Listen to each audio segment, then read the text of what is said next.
Hi guys! Good morning, good morning, good morning, good morning sa inyo pong lahat. Ayan, magandarang umaga. Welcome back po dito sa Gandara SRU channel for Showbiz Update. Andito na naman nga po akong muli nagbabalik. Ang nagmamaganda ninyo kachismosang Kimpa, wala na pong iba si Gandara upang maghatid sa inyo ng latest update and fresh happenings patungkol kina Kim Chu and Paolo Avellino. And para nga po sa umagang ito, tatalakayin natin pag-uusapan, syempre ganaps ng Kim Pao. Sino buhay na naman ngayon? Grabe, buhay na buhay kagabi and maganda ang gising, maganda ang start ng morning. Nako, wag kayo magalala, pati po ako. So, habol na sa mga hindi pa po nakakapanood ng vlog ni Kimi. Pero nag-spoil na tayo dito ng mga ilang larawan ng mga screenshots kuha po sa vlog ni Kim Chu. Anyway, bago po pala tayo sa Balesin, pag-uusapan pala natin 'yan, ano, yung mga pag-amin ni Kim Chi, etc. etc. Anyway, bago tayo mag-start, sa mga hindi pa nakaka-subscribe dito sa ating channel, paki-click lang po tayo ng subscribe button natin at notification bell na nandiyan sa baba para mag-updated po kayo at ma-notify tuwing may bago po tayong chika at balita hinggil sa Kim Pao. Basta po mga balita na may kinalaman kina Kim Chu and Paolo Avellino, sagot na natin yan. And ngayon, panigurado, masarap mang asar. Charot! Kasi may masakit na naman sa mata ito ng mga bashers for sure. Oha, oha, oha. Talaga naman pong unti-unti nang pinupubliko ni Kimi. Ano man ang meron sa kanila ni Paolo. But anyway, dito muna tayo mag-focus. Ibang topic yan. Dapat talagang muni-muni natin yung update na yan. Dito muna tayo sa Balesina ni Kimi. Grabe pa, sabog. Grabe, hindi nawawalan talaga ng pasabog si Kim Chu. So, ito yung kanyang mga photoshoot. Napaka-sexy naman talaga ni Kim Chu. So, ayan, namnamin niyo muna ang kaseksihan ni Kimi dyan. Grabe. Alam mo, ang sarap mong i-compliment ni Kim Chu. As in. Kasi, ano po napaka-humble ni Kim. Masarap siyang idoluhin. Kasi wala pong paglaki ng ulo since day one hanggang sa siya ay malayo na yung narating. Tapos yung katawan ni Kimi, eto, grabe ang sexy, no? Ang flawless. Uy, grabe pasabog talaga. Grabehan yan. Ito yung pang white calendar talaga eh.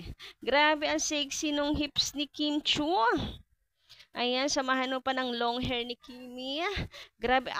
Grabe. Ito pa sabog yung kinis. Ang glass skin. Grabe, nakaka-insecure. Pero syempre, idol natin yan si Kim Chu. So, uy, tinama yan kasi ang kaputian, ang kinis ng balat ni Kim Chu. Grabe talaga yan. Naalala ko na naman yung nagsasabing pang Miss Universe si Kim Chu. Hindi ko kayo masisisi. Ganyan ba naman yung mukha? Ganyan ba naman yung height? Ganyan ba naman yung katawan? Yung skin? Apakakinas? Ay talaga naman. Pang ano talaga yan? Pang pageantary. Anyway, dahil nga ito'y Balesin update, so nasagot na ang lahat ng katanungan. So, sa Dubai, magkasama talaga yung Kim Pao. Langa naman, di naman yung secret. So, dito sa Balesin, mukhang hindi talaga. Hanggang Dubai lang. Pero okay lang yan. May pagbawi naman nung birthday. Mismong birthday ni Kim Chu na April 29.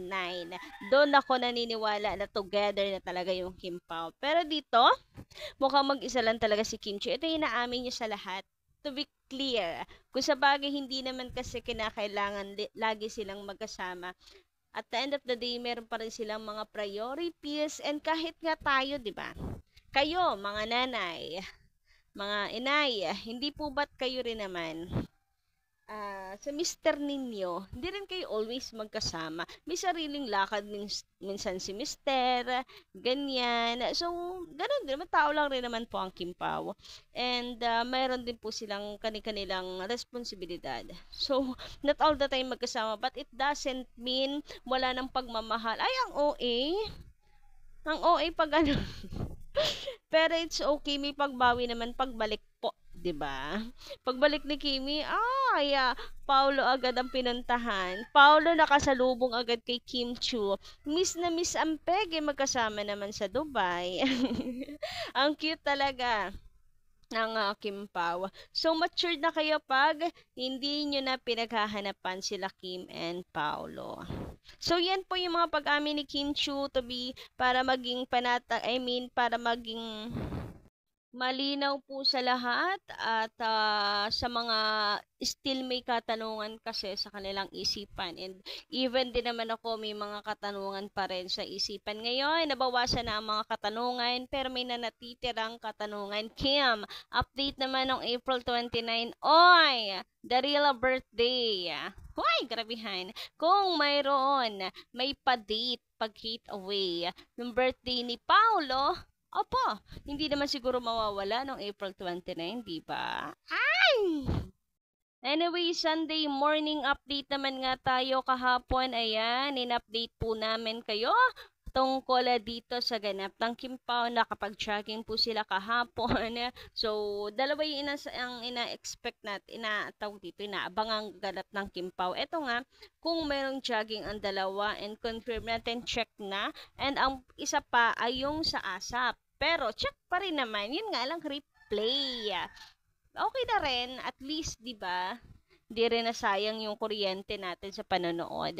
But anyway, ito nga, tingnan po muna natin buong detalye sa larawan na to. Low-key guys, kung napapansin niyo, low-key na couple shoes ang Kim Pao. Magkaibang color lang pero same shoes siya. 'Di ba? Low-key couple, pineflex ng dalawa. And syempre yung kasuotan, tingnan mo. Tingnan niyo. Palas naka-black yung dalawa, and si Kimi hindi siya ma-black talaga as in. Pero nahahawa na talaga kay Paolo Avellino. Same, nakakap, napaka-low-key ng dalawa, pero alatang-alata ng mga pansyang inyong ganyan. Ayaw papahalata, kunwari ganyan. Pero halata yan ng Kim Pao. Pero I mean, gusto ko rin i-highlight yung lagi siyang nasa likod na. Si Paolo Avellino, grabe nga naman yan. So, ang cute, you beside me always po ang Kim Pao. Alam mong, level up talaga. Level up na yung anuman pong relationship meron ng Kim Pao. Ako naniniwala na romantic relationship ang meron sila.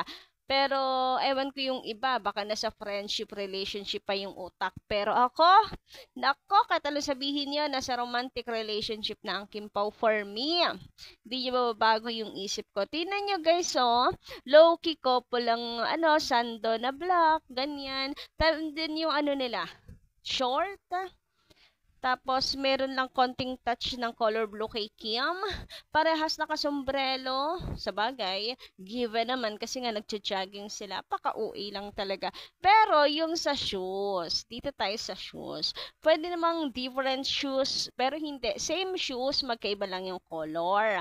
So, couple pa din. Ayan, huli pa rin ang Kim Pao, mga ganyang galawan. Diba?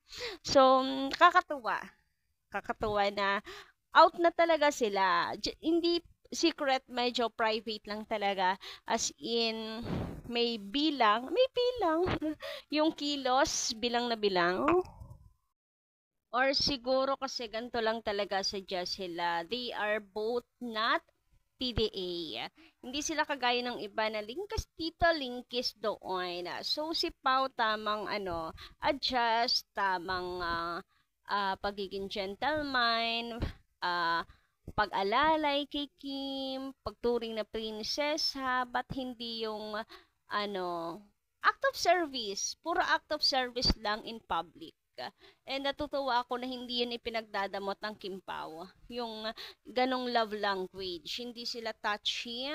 Tamang guide lang, hawak sa likod, baka matumba, mga ganon lang. Hindi kasi sila PDA talaga. Si Kim nga hindi nagpapahalik in public talaga. As in. But you can get it na magjowa na talaga yung dalawa. Kasi based sa personality nila, hindi naman porke hindi PDA ay hindi yan magjowa, walang ka-sweet-sweet. Iba lang talaga tayo ng love language. Merong words of affirmation, meron yung tamang letters lang masaya na, Meron namang act of service, which is I think si Pau, maasikaso, mapag-alaga, ganon, I think ha. And si Kiam, ganon din, parang act of service, words of affirmation, mga ganyan. But hindi yung touchy, malambing, but hindi PDA. And siguro kasi matured na lang din sila talaga to handle the relationship, ganon. So, yun lang masasabi ko, huling-huli sa galawan ng Kim Pao, hindi matatanggi po kung ano man ang relationship meron sila, na for me, it's romantic relationship na. Grabe, oo. Pagpipilitan ko talaga sa inyo yan. Romantic relationship na. Kakatuwa lang. Eto at mayroong pa-vlog si Kimi guys. Baka hindi nyo pa napapanood. So hindi ko muna ina-update kasi gusto ko mapanood muna ng lahat eh. Siyempre, para lahat doon ang engage sa vlog ni Kim Chu. Para kuhang-kuha nyo lahat ng detalye. Absorb ninyo ang mga ayudas. Ganon. Siyempre, respeto din muna. Wag natin muna agawin ang engagement. Doon muna lahat tayo magtambay sa vlog ni Kim Chu. Mamayang gabi or mamayang tanghali baka mag-update na ako. Anyway, yun lang ating masasabi muna ngayong araw na to. Thank you so much sa pakikinig. Happy Monday! Simulan natin ang ating week ng good vibes.